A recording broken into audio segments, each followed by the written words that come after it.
3 రోజులుగా కన్నబిడ్డ కనిపించక తీవ్ర ఆవేదనలో ఉన్న తల్లిదండ్రులను అవనిగడ్డ నియోజకవర్గ యువ నాయకులు మండలి వెంకట్రాం పరామర్శించారు.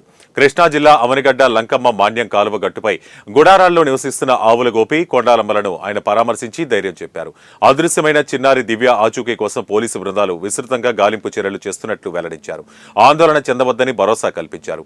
గాలింపు చర్యలు జరుగుతున్న తీరును ఎస్ఐలు శ్రీనివాస్, ప్రతాప్ రెడ్డి వివరించారు.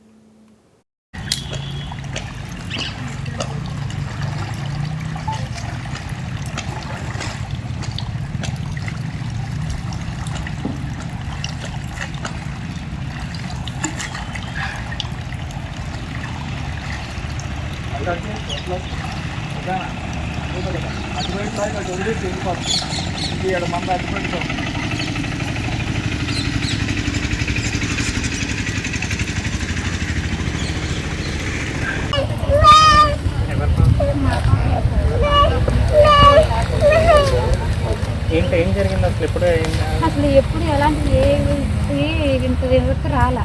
అలాంటిది మొన్న శనివారం నాడు నేను పాపను తీసుకొని కొట్టుకెళ్ళాను. కొట్టుకు దగ్గర పప్పులే కొనిపెట్టాను, తీసుకొని వచ్చాను. నేను కూర్చోబెట్టాను. కూర్చోబెట్టాక మా మావయ్య, మా అత్తయ్య, మా పెద్ద అమ్మాయి వీళ్ళందరూ ఇక్కడే ఉన్నారు. ఇక్కడ ఉంటే కొంచెం ఇంటికి రప్పామని చెప్పి ఇరవై ఉంటామంటే మా అమ్మాయి గారు ఇక్కడ ఉంటాను అంతే. మా ఇప్పుడు తప్పిపోయిన పిల్లగారు ఇక్కడ ఆడుకుంటుంది, బిస్కెట్లు అవన్నీ ఇచ్చాను, ఆడుకుంటుంది. సర్లేమ్మా అని చెప్పి ఇక మా తోడు వాళ్ళు నేను ఆ పక్క వెళ్ళొద్దామని చెప్పి ఆ పక్క వెళ్ళాం. ఆ పక్క వెళ్తే ఈలోపు మా మామయ్య పైకి లేచి అంటే వెళ్తున్నాడు కదా. సరే ఆయన వెళ్తున్నాడుగా, మా మనిషి వెళ్తున్నాడు అని చెప్పి మేము ఇక తెల్ల వాళ్ళగా ఇటు తిరిగి వచ్చేసిన తర్వాత ఇక నుంచున్నాం. ఆ నుంచి ఉంటే ఈ పిల్లలందరూ మేము అక్కడ వెళ్ళంగానే ఈ పిల్లలు కూడా మా వెనక వచ్చేసారు. పక్కన వచ్చారు కానీ మా అత్తయ్య మేము కాగేసి అక్కడ నుంచొని అత్త